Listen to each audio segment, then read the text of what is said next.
Hey, yo, what's going on, everybody? What's going on? Elemental alignment. So, peep game. I got my harmonizer and my labradorite, so the sound is pure. But today we're going to be talking about some intergalactic stuff because we have something happening on Mercury Day that not everybody is aware of. Most astrologers are aware of what's taking place because they're astrologers. But for those of you in the collective that's not aware, there's going to be a new moon in air on Mercury Day, and Mercury rules air. So, how we're going to talk about this new moon, we're going to be talking about it more on a physical plane and mental plane perspective. This is for the collective who are interested in their abilities, creating, manifesting, etc. So peep game. So right now, as we speak, the moon is still in water, right? The moon is still in water. So from a mental perspective,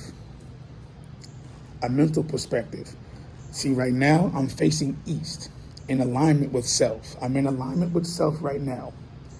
So the moon is in water. It's right here in my mental, on the mental plane. The moon is here. You see it? You see how my hand is? The moon is here. So 0 from 180, the moon is here. Then the moon is going to be in Aries here. Should I say fire? The moon's going to be in fire here. Then the moon's going to be in earth here. Then the moon's going to be in air, which is going to be a new moon here. It's going to be a new moon right here, where the positive and negative meet in the pineal, where we project and create. Right? So 0 to 180. Air to water, fire, and then on this side is, when you look at it from this perspective, now I'm facing west on the physical plane. So now it's going west to here. So it's going to be water, earth, and then back to air. Then we turn this way, air, fire, and then water, right? Then water, earth, air. This is 180, 270, 360, and then back to 0. 0, 90, 180. You got that? All right. Now, why am I explaining this? So you guys have an understanding and overstanding how these new moons and full moons work, right? So right now, the moon is going 180 to 0. When it was 180, it was full. As it's going from 180 to here, it's now opening a new portal for air. The sun is now changing its angle of light. When the moon was full on June 11th, the portal of Earth was closed. We are now transitioning into an open portal of air to change our angle of light. If you noticed, the sun in the sky, how it stays light a little bit longer than usual, because the angle of light is now changing. Let's talk about something interesting. Why does the moon have 28 days and the sun 30? Peep game. Those 2 extra days, right? Those 2 extra days, the sun is changing its angle of light, while the moon has already transitioned. Like right now, we're on our 28th, like the ending of the moon cycle. we're in water before we shift back into fire, right? Deep game. Those extra 2 days during the whole phase from fire to earth, those extra, well, it's actually 1 to 3 days each cycle of energy.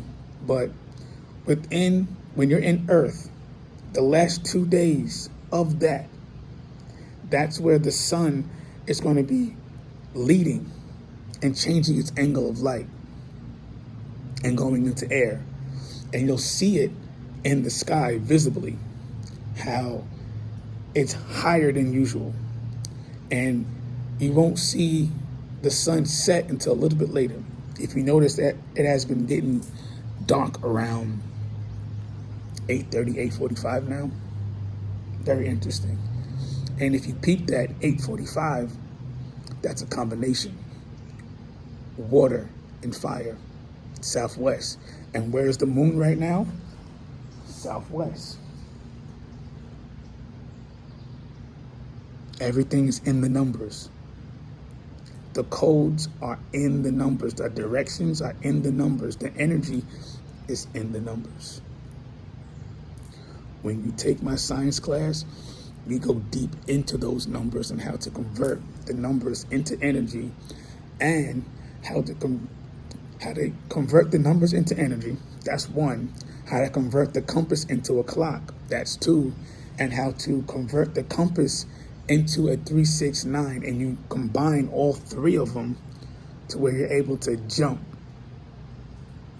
in between moments of reality and effortlessly open portals. Like you see, the thing that I do when I go in my angle, which is southwest, whenever I'm southwest and I'm in front of the sun, I immediately open portals because I know my angle of light, and it's dope. And the same thing with your abilities, telekinesis, pyro, all of that stuff. When you know your elemental directions, it doesn't matter if you're turning consciously, which is right, or subconsciously, which is left. It doesn't matter which way you turn in your compass, because you know yourself and your elements and your mental relationships and your physical relationships, because you know them. You will use your abilities effortlessly. Like, for example, I'm facing east-southeast.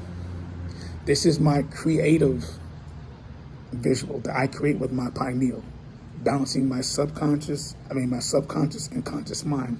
By me balancing this, because I understand east-southeast, west-northwest, south-southwest, and north-northeast. Now, from an element perspective, air, fire, air, water, earth, water, fire, fire, water, earth, earth, air. When you know the chemistry and the movements of these relationships mentally, this is what you create visually. You're taking every elemental direction and you're projecting from here. This is what takes place in my science class, and we go deeper into that. This is what LMIU was all about, elevation of the spirit. For those of you wondering what elemental science really means, elevation of the mental, elevation of the psyche, elevation of the mind, body, and soul. This is what elemental science is all about. LMIU, we rise. Intergalactic Communications, signing out.